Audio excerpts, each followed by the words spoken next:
Hello, everybody, and welcome to this week's episode of Analysing Anfield, your tactics and analytics podcast, courtesy of the Blood Red channel. I'm Josh Williams, and I'm joined by David Hughes. Dave, how's your week been, mate? Yeah, good, thanks, mate. I'm mixing up today. I've gone in the kitchen, just a You know change of what? pace.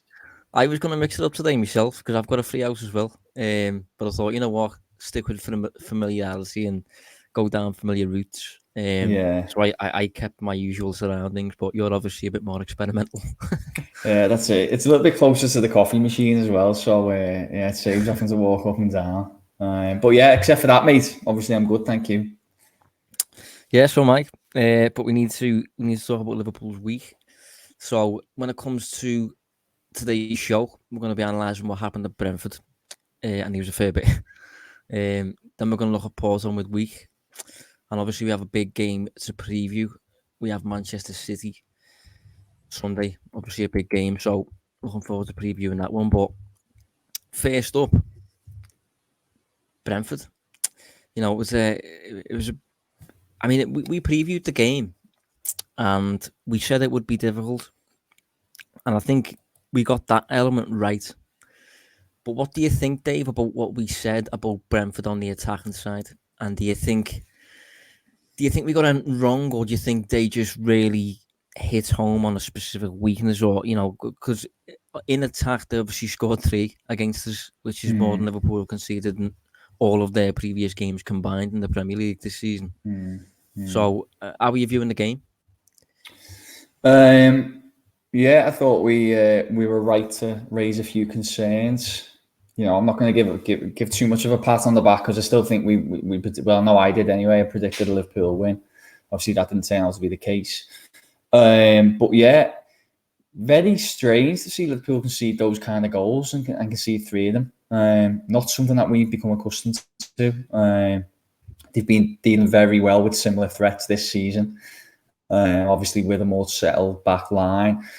But, you know, I think a big thing that Brentford did quite well was the attacking in numbers. You know, Carragher to an extent alluded to it on Monday Night Football, but I just think that when you're overloading like the penalty area and stuff, it can catch teams from a defensive point of view anyway a little bit cold. You know, players who would. If you were a little bit more expectant of it, maybe players would drop in a little bit more. So you're more even numbers in the penalty area, making it a little bit easier to defend against. But there was a couple of times where I think 1 or 2 Liverpool's more attacking players didn't drop in, giving Brentford the advantage in terms of having these overloads. And it reminded me a little bit, Josh, of remember Leeds at Anfield last season where they scored 3 at Anfield, quite rare. But they had success really by just committing so many men forward. And not many teams do that against Liverpool because what tends to happen is Liverpool tend to punish them in breaks and in their own attacks. To an extent, this happened again. You know, they scored 3 goals, but couldn't get a winner. And that's for me what I think kind of worked in Brentford's favour and how they managed to do what many teams don't do, and that's score more than a couple of goals against Liverpool. Yeah, I mean, you touched on it. The way Liverpool don't usually defend like that. They don't usually suffer from problems like that. That was why I personally believed, you know, looking at Brentford's numbers throughout the season, obviously it's very early, so you can't really go on these numbers, to be honest. But just looking at what their attack had been like so far this season, and looking at Liverpool's defence, and specifically looking at the aerial strength of Van Dijk and Gomez, Van Dijk and Matip, alongside the speed of them two as well, I thought Liverpool would have more than enough to keep Brentford relatively quiet. But I think we just didn't. You know, it's individually, I don't think we were particularly great defensively. And I think, you know, on the back of the game, there's been a bit of analysis in terms of why Liverpool didn't get the 3 points, and some emphasis is being placed on the chances that Liverpool missed. You know, I think Salah in particular had 2 good opportunities to put the ball in the net, didn't. But I can't help thinking, Dave, I am inclined to put this very simple and say, any match in which you score 3, if you don't win, it's because of your defence. You've scored 3 goals on the positive side there, on the attacking side. So if you don't win 3 points, you have to look at the defence. You can't then expect even more from the attack. You should have scored 4 to win the game. You should have scored 5 to win the game. At the end of the day, we shouldn't have conceded 3. And any team going for the league shouldn't be conceding 3 in that manner, in my opinion. But hopefully it was a bit of an anomaly, really, and it was a bit of a specific struggle against this specific opponent, because in the way they attacked us, I must admit I was impressed in terms of how they specifically targeted Liverpool's back post, which is what was interesting. Yeah, it's again though that kind of overload. You have these extra players in the box. Maybe we use Trent as an example. Maybe you need one of those midfielders or attackers that he alluded to then to drop in with him just to even the numbers out a little bit. You don't, and that's what causes issues. Because you've got men committed for things like throw-ins and set pieces. They've committed men right up the pitch. Whether even if they don't win that initial, say, knockdown, the initial first header, if the ball then breaks them, the second ball comes out to them, they're obviously still dangerous, still got a lot of men committed up the pitch. And as we saw a couple of times, certainly in those kind of back post areas, I think there was a couple on Robertson's side as well, to be fair. But yeah, you can overload against one man. If you think about Trent, obviously fantastic player. We know that we don't need to we don't need to go over all ground on that. But do you look at him and think he's elite in the air, for example? No, I'd say for me he's pretty standard from a defensive point of view. And obviously, if you're managing to put like centre backs and stuff, which is what Brentford did in those positions, then you back them 1v1. Then if you've got other attackers around it, then they're there to pick up the spilled balls as well. So yeah, it worked really well. I do just want to echo your point, what you're saying about the attacking performance. I don't think Liverpool could have done much more there. I've brought the numbers up now. XG 2.5. Had 15 shots falling on target. Even little things like corners, 11 corners to 2. Liverpool are being quite dangerous from set pieces this season. So you'd be looking at that thinking that's a good sign. It is, sadly, on this occasion, you are looking at the defence. And I thought everybody, as you said, you touched on personnel, I thought a few did look shaky. It was probably the worst I've seen Van Dijk in a while, actually. By his standards, again, I just thought he was a little bit, not bad, just ordinary, but that stands out with him. Obviously, Trent's stuff was made of him as well. So just a peculiar defensive performance. Yeah, I would agree. Looking at the numbers that you've just mentioned there, Liverpool did post 2.5 XG in attack, but Brentford posted 1.9, which I think is the highest Brentford have posted this season so far. Must admit, a lot of that XG was around the big scrambles, really, in and around the penalty spot. I think the second goal in particular, Pontus Jansson hits the bar from 2 yards out, and then it gets put in by, I think it's Vitaly Janelt. The first goal, Ethan Pinnock scores from 2 yards, and Brian Mbeumo as well had a really clear-cut chance. So I think a lot of it was around that back post ploy. And I must admit, it's a tactic that I did really like, and nobody else has really done it against Liverpool. No one else comes to mind anyway. But I thought it was really clever, considering, it's difficult to do Liverpool on crosses just because of this aerial strength of the centre-backs. But if you can get to the byline, or around that area at least, and you can put your deliveries at the back post. Brentford, when they were doing this, they had 3 players at that back stick against Trent.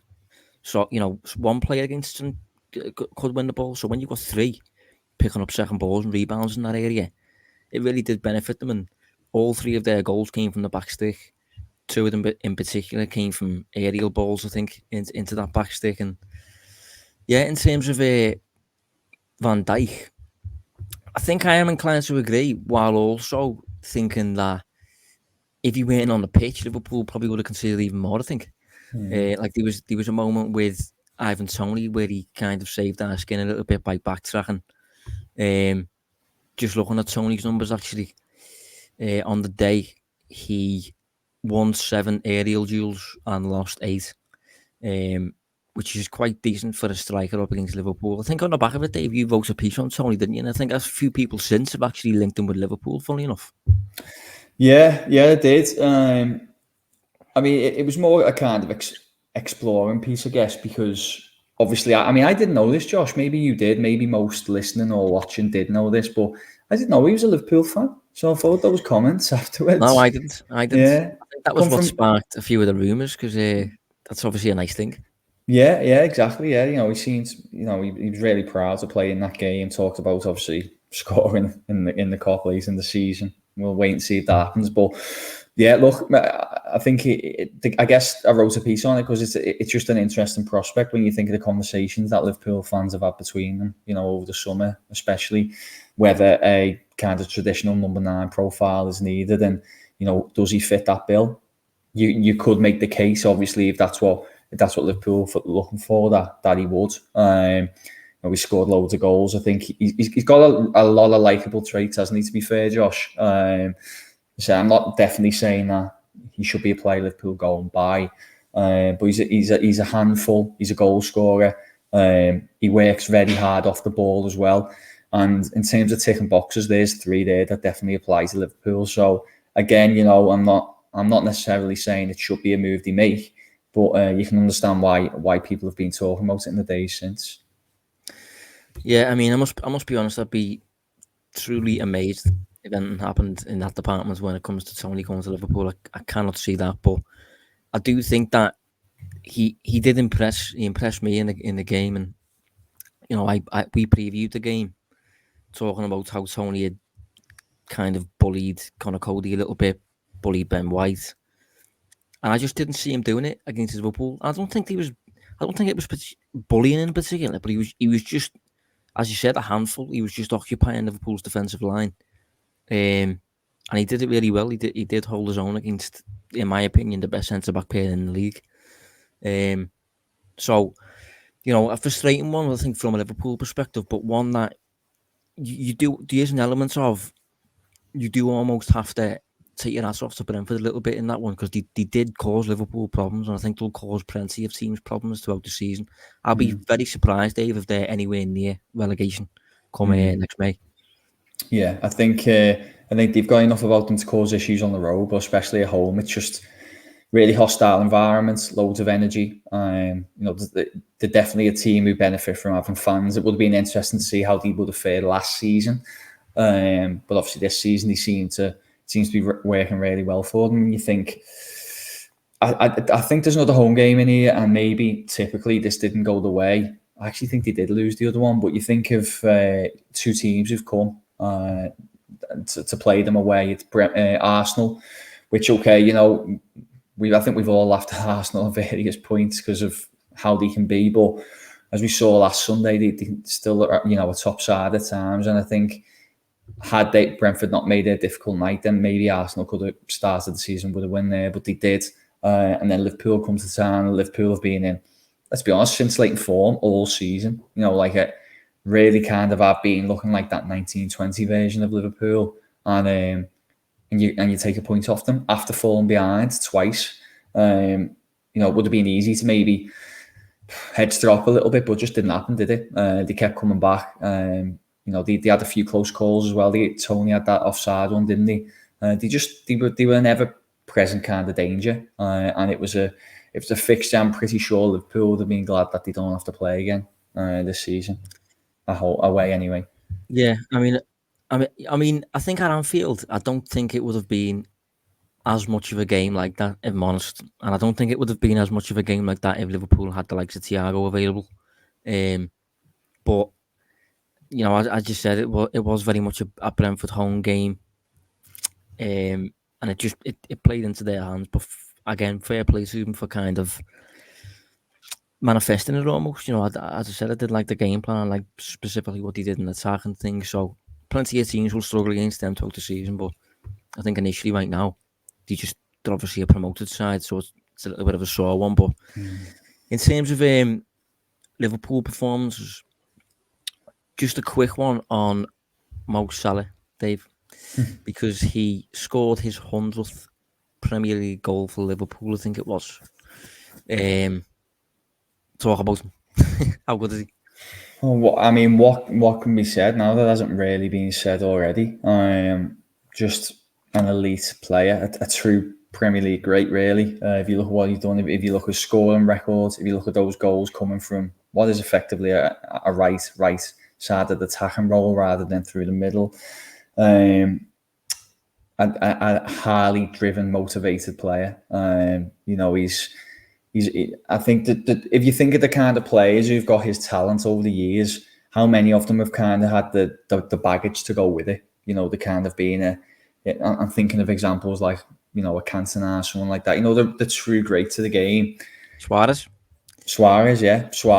great example. Obviously, Liverpool connection there. Suarez was an unbelievable player, but he brought so much baggage with him, and his actions on the pitch. Like the biting gates and things, and just the way he could be. Obviously, I know he's a big fan favourite, so I'm careful what I'm saying, but I think people understand the point I'm trying to make. But Salah gives you absolutely none of that. He just gives you pure output, fantastic player, model professional. His work ethic is second to none, isn't it? I mean, his physique, Josh, it's unbelievable, isn't it? No wonder he's always taking his top off, because I'd be doing the same walking down the street. It's he's just there's just a top player and a true Liverpool great and Premier League great.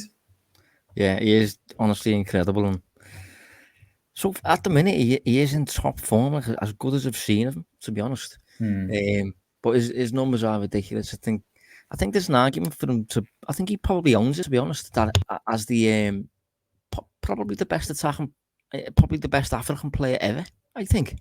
Well, he's sorry, Josh, just on that point, he is something like 2 goals behind Drogba now to be the all-time African scorer.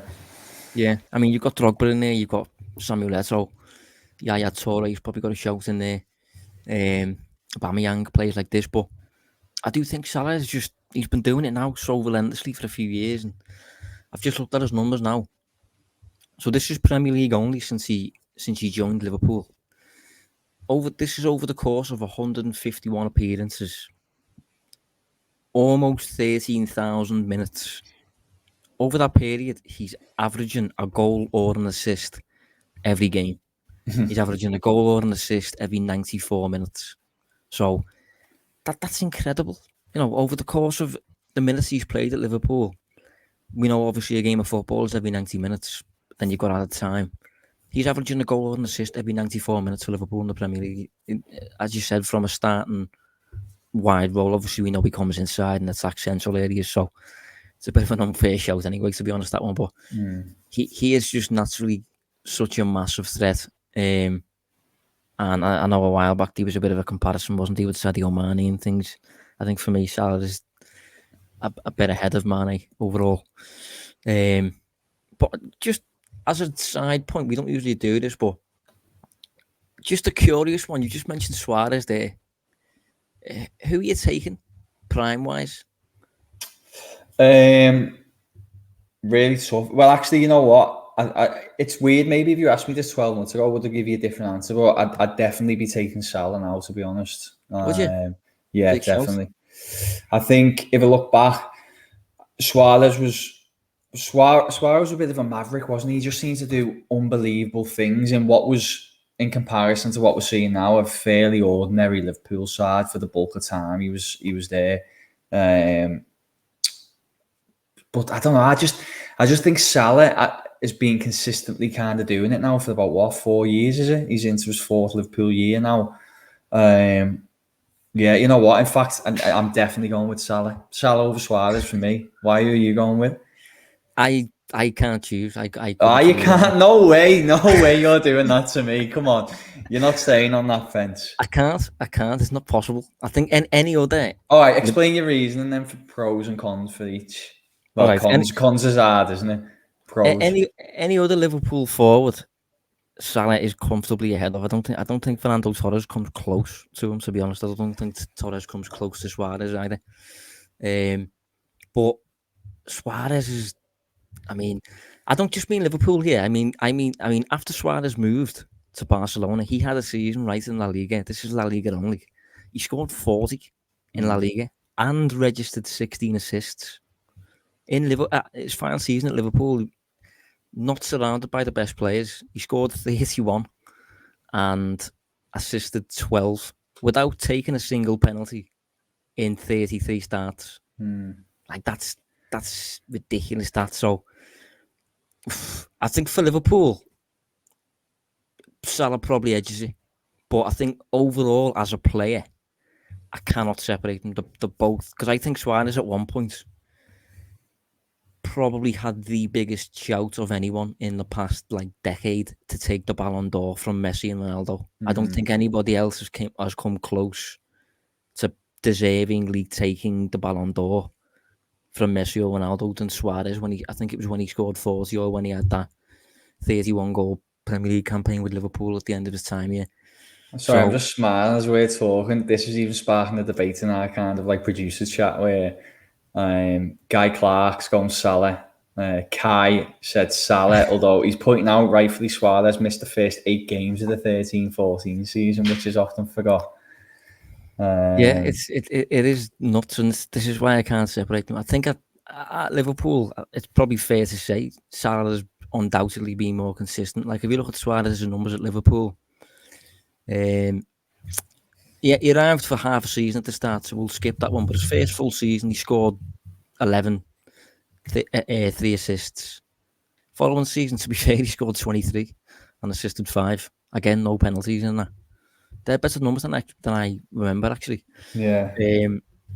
But Salah's numbers are daft as well. So, and Salah's in a better team. So it just really is difficult. I think if you was to look at this current Klopp side, and you was to put Suarez up front, I mean we're talking prime Suarez here as well. Like I know off the field, he's a bit of a fruitcake at times. Loose cannon, yeah. Yeah, but it really is I can't pick between them. So Suarez only scored 2 goals in 6 matches after March in the 13-14 season, which was quite interesting. Obviously, that was the run-in as well, wasn't it? Yeah, well, there was some shouts around that season where in the big game, he was a bit of a flat-track bully, I think, Suarez. Yeah. Don't think he scored in too many of the big games, but... I mean, I guess if we look at it 2 ways before we move on, I think goal scorer, I'm going with Salah. What I thought was great about Suarez was he was a bit of a genius, really, in the attacking third. Like, he just seemed to, you could put him against the corner flag with 3 men around him, and he'd probably meg 2 of them and dribble his way out. And then it's a shot from, the nth degree and put it in the top bin. He kind of do that madness. Yeah, the only thing is with that, he then went to Barcelona and played alongside an obvious main man, and still scored 40. Yeah. In that season. The following season, he scored 28. Following season, he scored 25. Following season, he scored 21. I wonder how many Messi scored in that season. He scored 40. When he scored 40, Messi didn't score as many. That year, Suarez, I think he scored the most in Europe that year, and that's why I think that season in particular, Suarez had a big shout for the Ballon d'Or. I can't remember who won it. Ronaldo might have won it because Real Madrid won the Champions League or something, but it was one of the 2 win. Yeah, but it's one of them fun debates, isn't it, that we don't usually have on this show. Open to opinion, open to interpretation and stuff. But there's no right answer. I'd rather talk about this than this Porto game, to be honest. Well, in the Porto game, in fact, no. Before we move on to the Porto game, one thing I did want to flag from the Brentford game. I mean, I wouldn't usually highlight this because at the end of the day, Jurgen Klopp knows a lot more than I do. But one of the subs I found particularly strange in the game, and I think it was his only sub, actually. So Curtis Jones was just scored. And immediately after he scores, Liverpool go 3-2 up. Immediately after he scores, he gets substituted. And he got substituted for a 4th attacker in Roberto Firmino. So Liverpool took a lead, took off the scorer immediately, and sacrificed the midfielder. And as a result, in my opinion, if you move from 4-3-3 to 4-2-3-1, you lose a bit of control in the midfield, and you lose a bit of maybe defensive coverage in the wide areas and support for the fullbacks. And obviously, we've touched on Brentford's targeting of the back post with crosses. So the number 8s, in my opinion, were quite important in this game, helping out the fullbacks and stopping these crosses into the box and things. So I'm not usually one to pick up on bad subs or whatever, but this was one that I'm not too sure it was the right move, because I think it was the decision was made before Liverpool scored, and he retained it, went through with it. And sometimes I would argue that's a good thing, because if a game's going a certain way, you make the change regardless of the result. But then there's another part of me that thinks, well, hang on, the game state's changed quite dramatically there. Do you change your substitute? You see what I'm saying? So yeah, I think it was clearly a premeditated change, wasn't it? Whether it'd be interesting to see what the thought process was, whether it was important to get legs in Firmino, or whether he's potentially looking at it thinking, do we need to get a fourth goal because of how vulnerable we've looked from a defensive point of view, which could have maybe been the thought process behind that. I have no real issue with Firmino coming on the pitch, but I think at that point when that goal goes in, I just wouldn't have done it for Jones. I would have. You would have done a straight swap. Yeah, for probably Jota maybe, even though Jota had scored in the game. But I think Jones on the back of that, any normal person gets a boost from scoring a goal, and then on the back of that you have a lead. So in my opinion, you want more control in the midfield. So you want your midfield 3 there. You don't want a midfield 2. So yeah, on the back of that, I might have still made the substitute, but I would have not taken off Jones, and I would have taken off one of the front 3. And it's obviously hindsight, isn't it? It's one of them that's really easy to talk about now, but in the moment, I remember thinking that's a bit of an odd one. Yeah. Especially when you just score. How often do you see players score and then they suddenly changes the board, doesn't it? And they get another 10-15 minutes. But as you said, a little bit different this time, a little bit of a different change.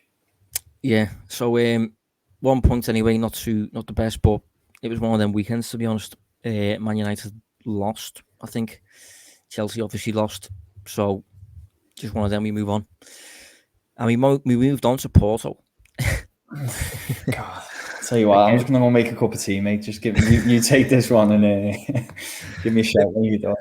It was funny last week, actually, because I think I remember you just kind of going, oh, it'll be 4-0. And I remember just thinking to myself, he's just threw that one out there because we always beat them 4-0. And I actually thought it was a bit of a naive shout, but then we just go and beat them 5-1. Yeah. And like, same always, normality restored type thing. It's funny how Liverpool had this real hold, not just over Porto, but over Porto away from home. Yeah, it's like Norwich of the Champions League, aren't they? Yeah. Honestly, I fully expected this result. I don't know what it is. Maybe it won't happen one year, but Liverpool just have the number. I'm sure you're really crunched into the tactics of it, then maybe it can be better explained as to why they have so much success. But I mean, what I would say is that Porto should probably do better on some of the goals, shouldn't he? If we're being brutally honest. And you made a good when we spoke this morning. You were like, a few of the goals at the feel of like years gone by, in being equally as not naff. That would be unfair on Liverpool, but from their point of view, from Porto's point of view, a little bit naff. Well, we seem to score these really sloppy, bad goals basically against Porto from like 2 yards out and things, and our forwards seem to have all the time in the world when they're getting shots off. And it was one of them again. Porto went into the game unbeaten, and I think it was 18 games. Obviously, they've just faced Atletico Madrid, 0-0 draw. I do think we benefited from Pepe suffering a bit of a knock, bit of an injury in the warm-up. He would have been a bit of a nightmare, I'm assuming. And early on, I think Otavio, who's one of their more established midfielders, had to come off with an injury. But still on the back of that, it was just a lot easier than I expected. And I don't know why I keep expecting a relatively tough game away at Porto, because it doesn't seem to be happening for Liverpool. But I think specifically, Dave, one thing I wanted to flag, if you look at the goals, their goalkeeper was absolutely nuts, mate. I haven't seen anything like it.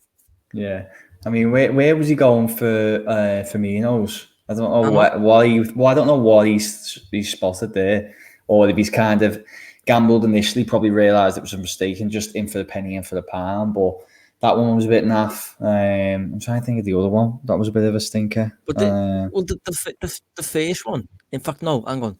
I don't think it was the first. Whatever goal Mane's was, the ball gets played across the face from James Milner from a wide position. Yeah, I'm gonna watch it now as you're talking. Yeah, it rolls right the way through, but the keeper just seems to come out and just let the ball go. Yeah, I remember, I think it was Steve McManaman on the commentary, and he just said, "What is he doing? What is the goalkeeper doing?"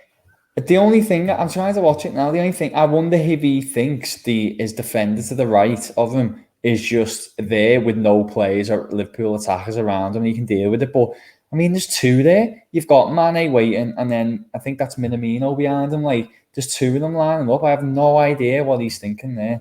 No idea whatsoever. That's absolutely baffling. I just watched it again, and the first one as well.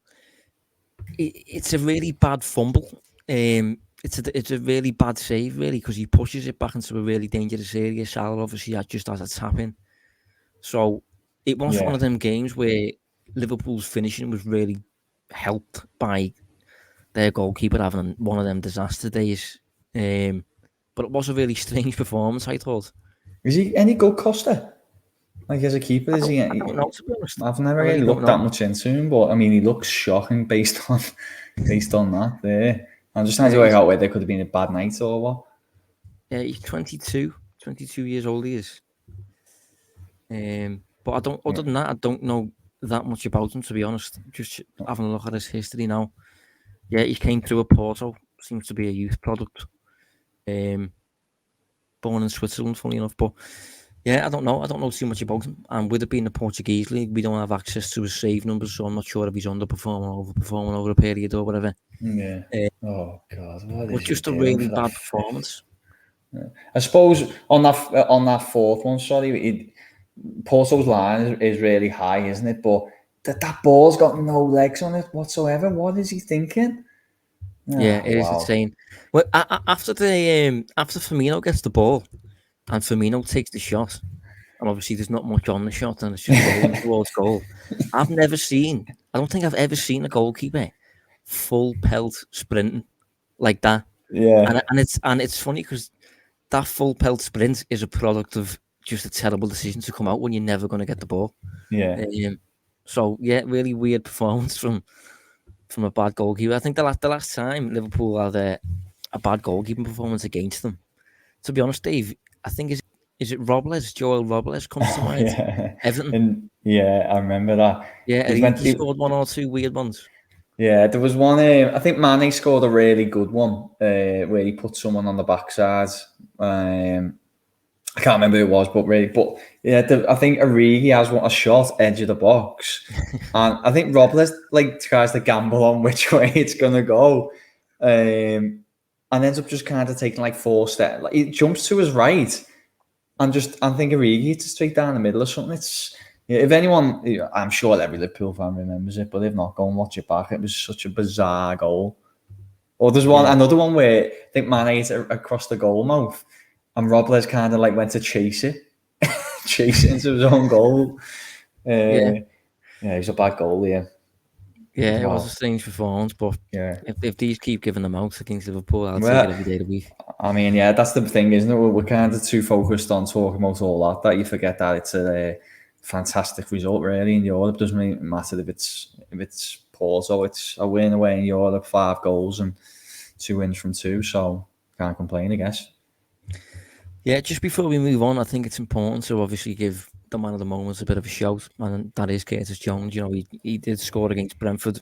Obviously, we took him off, rightly or wrongly, and he starts and plays the full 90 against Porto, and in my opinion, was Liverpool's best player. Registered 2 assists on the day. and could have got 1 or 2 himself. Could have got a few more assists, I think, actually. But just a really well-rounded performance from a player who, just simply put, does not look 20. No.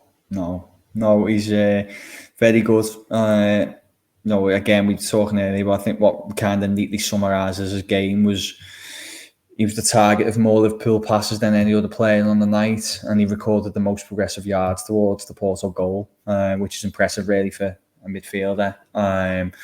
He looked really good on the ball. Really tardy technically. Thought his vision was fantastic, but his work rate off the ball to get into those good areas to be, a target of so many passes is testament to him again. And yeah, we have talked about him before. It felt like it looked like he went off the boil a little bit, didn't it, at the start of the season, because he just wasn't getting minutes. And we may be reading too much into that, but yeah, to think he's 20 is just crazy. And maybe as harsh as it was for Elliott, he's probably benefited from Elliott going out to the side so he can kind of get more minutes on the pitch.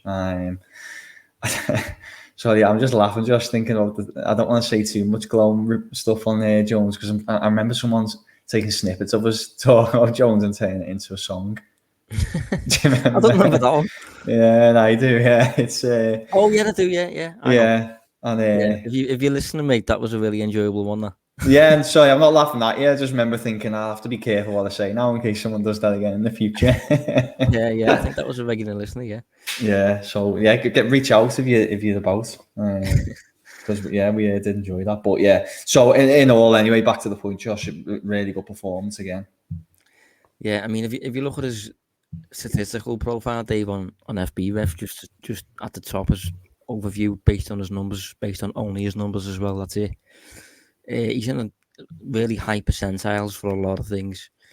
So compared to midfielders from Europe's top 5 leagues over the last 365 days, he's played about 1,751 minutes, and he's in the 98th percentile for assists, the 96th percentile for pass completion, the 97th percentile for progressive carries, dribbles is right up there, progressive passes received is right up there, shot creating actions is good.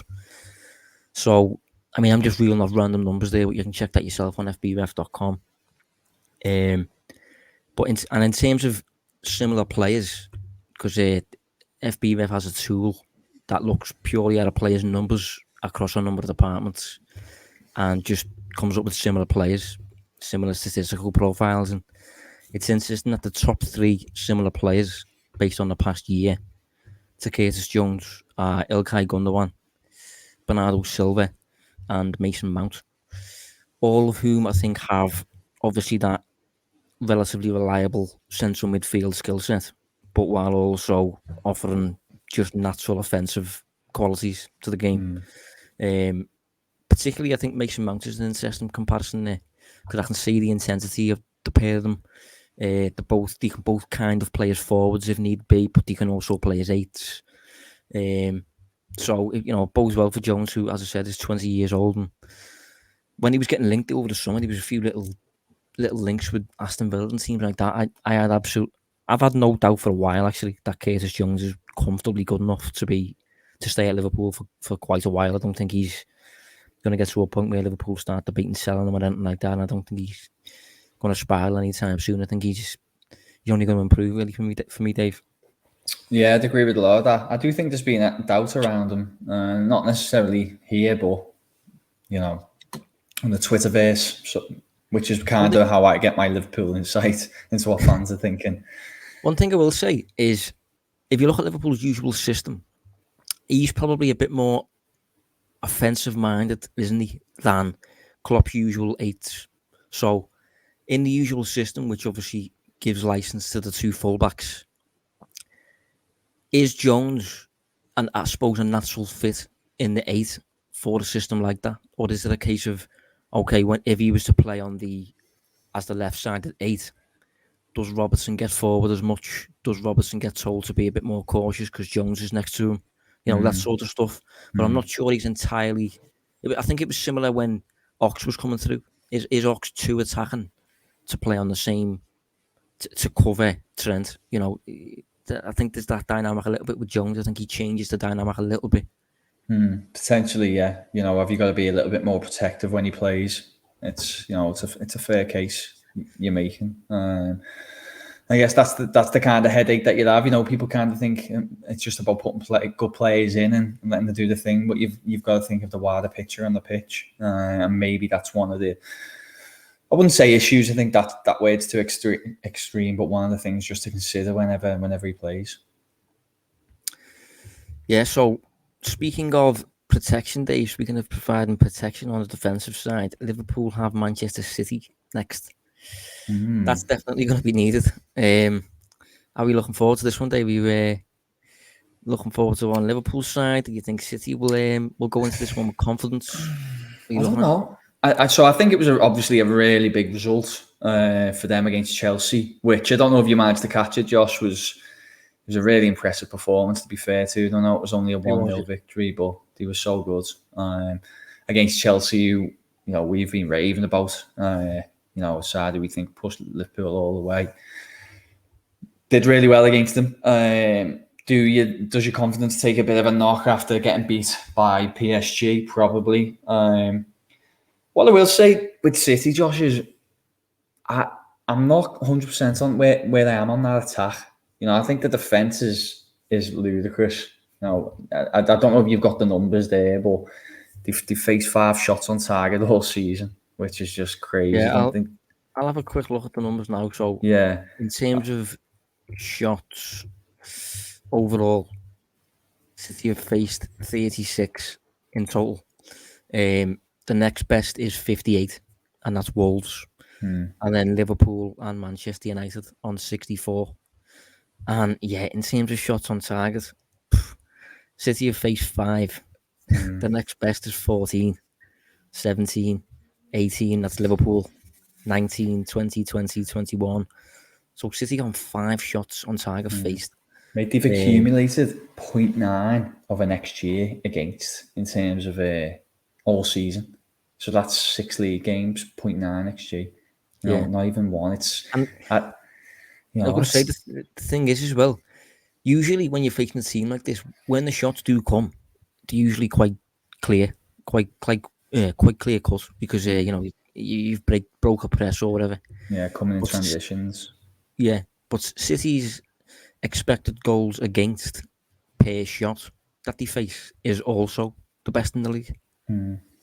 You know, the average shot that City face has an 8% chance of finding the net. Liverpool, 12% chance of finding the net. So it sounds like there's not much in that, but practicality on the pitch, that's a fair amount. Yeah, exactly. So you think defensively really robust at the moment. The only headache that for me, Josh, right, is a look at the scorelines recently they've had so far this season. Failed to score against PSG. So they have the 1 goal against Chelsea. They score 6 versus Wickham, so you can't really look too much into that. Draw a blank against Southampton. Knock 6 past RB Leipzig. Just the 1 goal against Leicester. 5 past Arsenal. 5 past Norwich. But then they draw the blank against Spurs and draw the blank against Leicester in the the Community Shield finals. But the thing that jumps out to me there is it feels like they can't. There seems to be a couple of issues maybe, and I don't know. I can't articulate my point, but it's either like they're blowing sides away or struggling to score with very little middle ground. Yeah, I mean, is it a case of you maybe doubting their attack, or are you doubting their ability to finish? Exactly that, yeah. You know, attacking wise, you'd be foolish to doubt them, wouldn't you? Really, you know, underlying numbers back up that they're good attacking sides. They've got fantastic players. I think they come alive in the attacking third. It's just they haven't got like a Salah, for example. You know, just a Salah just finishing it. They haven't got a Lukaku like Chelsea have. They've got. Well, the main number 9 is Jesus, who is a fantastic player. But, you know, if you look at his... I think we've done this recently, Josh, but it might be worth a revisit. But if you look at his underlying numbers since he's come to England, I'm pretty sure across the seasons in the Premier League he's underperformed against his XG, and not very many elite strikers do that. Yeah, I think he has. I think it's funny actually that City don't really have a number 9 at the club, and the one number 9 that they've got, he seems to have converted into a winger, Yeah. which is quite weird. But yeah, since Jesus came to England, well, excluding his first season or his first half season, he might have arrived in January. So from 2017 onwards, he has underperformed by 6.1 goals, which suggests he's not the best when it comes to finishing his moves. But yeah, I'd take your points. I think when it comes to City's attack, as an attacking team, obviously they are very good. Second in the league at the minute for total shots, behind Liverpool, funny enough, and second in the league for expected goals, again behind Liverpool. So I think their attacking game is obviously very, very good. But I understand what you mean, and I agree with you. They don't have that natural. They're very good at constructing moves, but they don't have that natural person to then finish the move by putting the ball in the net, basically. Chelsea were like that, weren't they? Really, like back Yeah. in the last season under Tuchel, they were really good at creating chances, but they were relying on the likes of Vernon and stuff to put them away, and he just didn't seem to do it at a high enough rate. Yeah, obviously they've retained this kind of strikerless type system. It's very, it does suit the likes of Ruben Diaz because defensively, although they're certainly capable of putting in a high press, and we saw that against Chelsea. When the ball gets released to certain areas, they are inclined to retreat and form a bit of a block. And to be honest, once they form that block, they are as good as any defensive side, really. And that was never really the case in the past with City, I don't think. But against PSG, Raheem Sterling led the line with Grealish on the left and Mahrez on the right. And against Chelsea, I think Kevin De Bruyne led the line. Let's just double check. No, Phil Foden led the line against Chelsea. Grealish on the left again, and Jesus on the right. De Bruyne was playing in midfield. So I think when it comes to an opposition perspective, analysing this team, they are quite difficult to analyse, Dave, because they seem to have loads of the same player, the same type of really creative number 10 type forward player who's extremely good with his first touch and his technical ability and keeping possession and all that sort of stuff, creating for others. But as you said, you don't really have that really thirsty attacker who's disappointed if he comes off the pitch and he hasn't scored. No, that's exactly the thing. Yeah, lots of. I mean, you're struggling to really say it a different way than what you've just said there. I think you're spot on. They have so many similar players, really good attackers. Players that'll kind of take you from maybe the middle third to the attacking third, and put the ball in really good locations.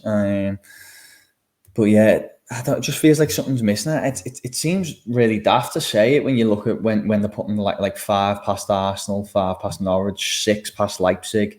They've got this capacity to just blow teams away. But I don't know. It feels like it's not always there, and sometimes you do need to inject that profile into the side to score. Yeah, it's a strange one, this. Yeah, I mean, early on, when they suffered the loss to Spurs, I wouldn't say I doubted them, but I did think to myself that this season will just generally be less suited to City's total control game. I think I mentioned that on this pod a few months back. I still pretty much have that opinion. But their performance, particularly against Chelsea, they did play them off the park. It was a different level.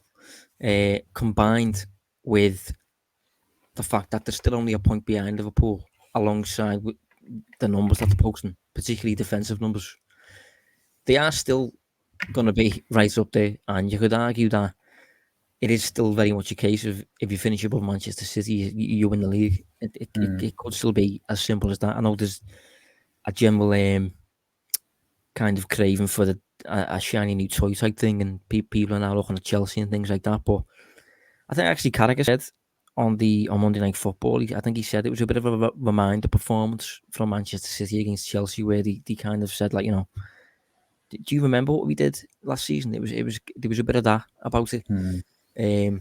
I think going into this Liverpool game, it make no mistake, it's going to be a difficult one. And I had to look back earlier at the last meeting, which was obviously the 4-1 loss at Anfield.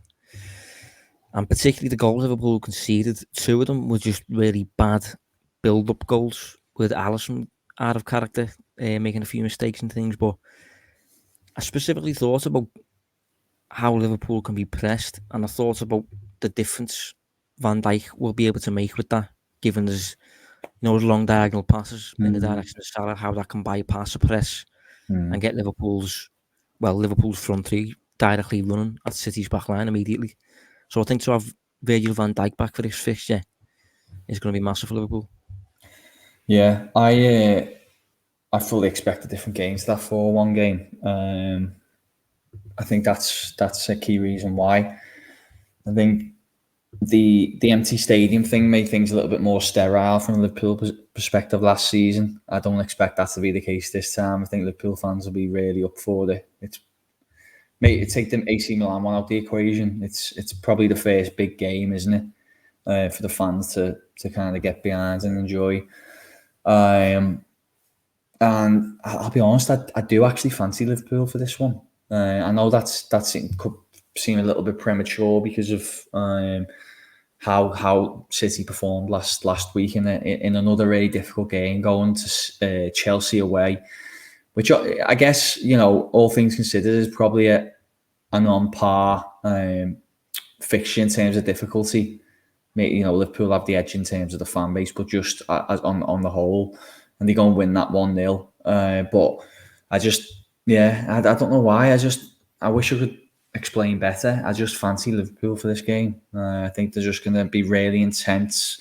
City have often struggled going to Anfield, coming up against that intensity when the fans are on board. You know, like those kind of Champions League performances we've been accustomed to, where Liverpool are fast out the blocks, fans on side, and no matter who the team is, they tend to have to spend the first 20-25 minutes just weathering the storm a little bit. If Liverpool score in that period, then I expect them to win the game. If City can kind of weather the storm and get to about half an hour and it'd still be 0-0, then I think they'll grow in the game and become quite a problem. You know, start posing some issues for Liverpool. But if Liverpool come off the blocks and get a goal, then I expect them to win. How much do you think City will be impacted by the week that they've already had, in terms of facing Chelsea on the weekend, and then obviously making the trip, I think it was, to PSG during the week? Mm-hmm. You know, 3 away fixtures in the same week against arguably the 3 best teams in Europe at the minute. You could probably throw Bayern Munich in there as well. That is an incredibly difficult week that City have experienced. Liverpool is at the tail end of it, and it's at Anfield. I think Liverpool will be relatively fresh going into it, considering if it will feel like a big game for Liverpool, for City, it will feel like another game, I'm assuming, because they've just played 2 massive ones already. How much do you reckon that could impact things? Maybe impact, I'm not, tiredness, fatigue, mental side of things, you know, all that sort of stuff. Yeah, it's a good point, because I suppose it depends which camp you're in. But obviously, if you look at Liverpool's Champions League fixture, much easier, result-wise, much easier in terms of the mental aspects you were talking of the game. You know, it's a comfortable victory on top. Not really too. Obviously, Brentford was a tougher game from that point of view. City would have exerted a lot of energy trying to get back into the game against PSG. That would have been a tough match. There would have been a lot of that against Chelsea as well. So that could definitely be a factor. You know, if you kind of flip it though, you could maybe make a case that being involved in those kind of high intense fixtures, one after the other, kind of keeps you at a fairly high level from the outset, meaning that you're coming into it almost at your very best, you know, kind of expecting to face the best opposition and what comes with that. So maybe it could be a positive, is what I'm trying to say, Josh. To answer your question, I'm not 100% sure which side I'm on. I can see benefits, pros and cons for both. Yeah, one thing I am really intrigued to see is what Klopp does with his starting lineup, because the first game that we faced City with Jota in the squad, Klopp actually come up with, to be honest, one of my favourite little tactical moves that he's done throughout his time at Liverpool. We went to the Etihad and he selected a front four, but it wasn't a 4-2-3-1. It was a front four, but it was like a 4-4-2 or 4-2-4, whatever you want to call it. And he had a front two of Salah and Firmino. Jota was wide right, and Mane was wide left.